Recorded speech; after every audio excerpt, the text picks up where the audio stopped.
We told our professors things we were never supposed to say, and they did not stop us. Exams, ragging, mental health, even drugs. This was not a meeting, it was a reality check.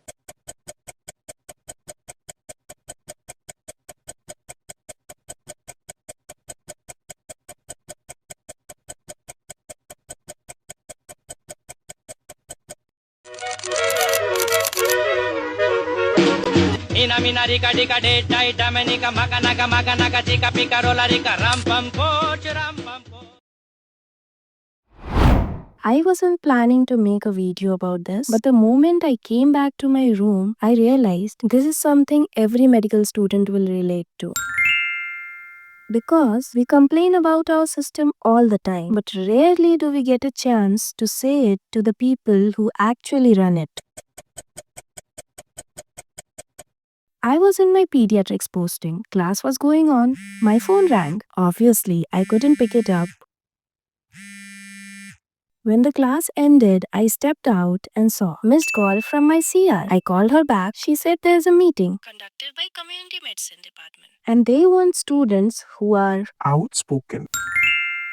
I won't lie.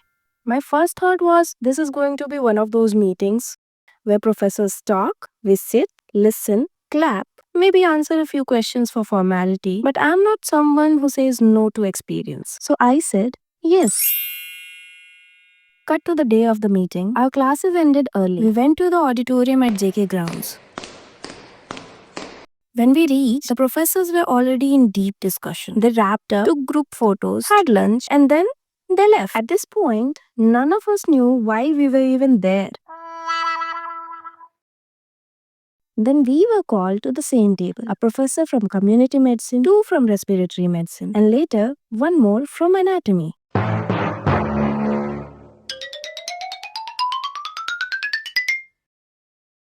They told us why we were invited. This wasn't a lecture. They were conducting a study, a research project. To understand the student's perspective, not just academics, but hostel life, private life, economic stress, physical health, mental health, emotional burnout, basically everything we usually keep inside. And once the discussion started, things went places no one expected. We said PPTs aren't helpful. We said teachers shouldn't shame students in Viva. You know, when they say, you think you won't study and still pass? Let me see how you pass. We talked about ragging. One person even said, ragging helps build bonds. And all of us disagreed. We talked about Kannada classes. At first I said they should continue till second year. And then we corrected ourselves. It's not about classes. It's about interest. Friends actually using the language.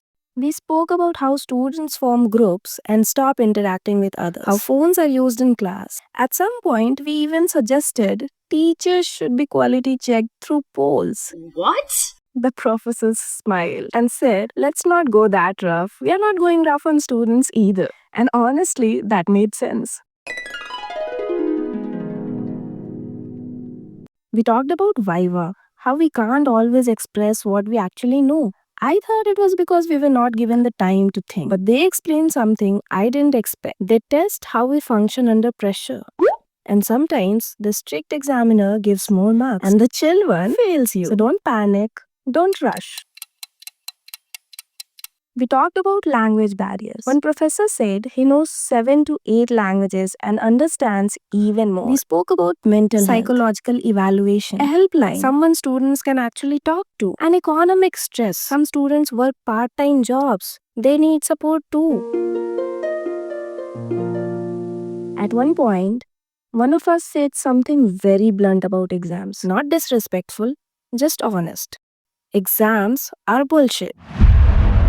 I waited for the reaction, but instead of shutting it down, they asked why. That's when I realized this wasn't a meeting. This was a conversation. I won't romanticize it. It was uncomfortable. Saying things out loud that you have only whispered to friends is scary. But it was also refreshing. For once, we weren't just being taught medicine. We were being treated like adults. Here's the truth. Change doesn't always happen through protest. But sometimes it happens in quiet rooms with uncomfortable conversations. And not all professors are villains. Not all systems are heartless. Some people are willing to listen if we speak responsibly. If you are a medical student watching this, especially if you feel unheard, I just want you to know your experiences are valid, your exhaustion is real, and if you're somewhere in between, not angry, not hopeful, you're not alone. I'll see you in the next one.